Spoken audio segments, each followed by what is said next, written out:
ওই দেওয়ার অনুকূলে ছিল না, প্রোডাকশন মাত্রা কম, সেখানে ওই কারণে দেখা যাচ্ছে হিমাগারে নিয়ে এসে যাদের পার্টির কাছে সেল করতেছে সেখানে ধরেন লস হচ্ছে।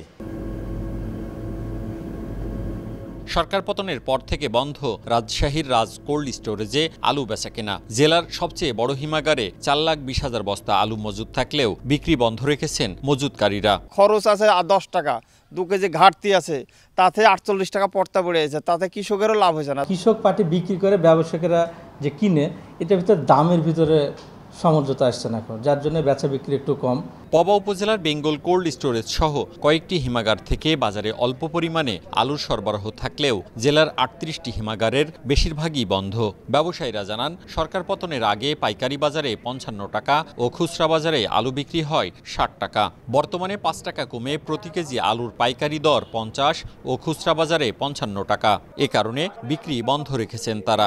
অর্ধেক পাউডারে দ্বিগুণ উজ্জ্বলতা, নতুন রিন অ্যাডভান্সড অর্ধেক পাউডারে দ্বিগুণ উজ্জ্বলতা। ওই দেওয়ার অনুকূলে ছিল না, প্রোডাকশন মাত্রা কম, সেখানে ওই কারণে দেখা যাচ্ছে হিমাগারে নিয়ে এসে যাদের পার্টির কাছে সেল করতেছে সেখানে ধরেন লস হচ্ছে। ভোক্তারা জানান, বেশি মুনাফার আশায় অস্বাভাবিক পরিস্থিতি তৈরি করছে অসাধু সিন্ডিকেট। শিক্ষার্থীরা জানান, খুচরা বাজারে আলুর কেজি সর্বোচ্চ যৌক্তিক দাম প্রতি কেজি 50 টাকা।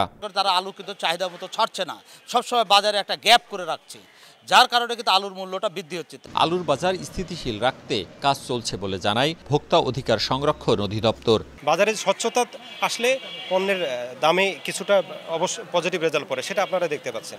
কৃষি বিভাগের তথ্য মতে রাজশাহীতে এবছর আলু উৎপাদন হয়েছে 9 লাখ টন, আর জেলায় আলুর চাহিদা বার্ষিক 80,000 টন।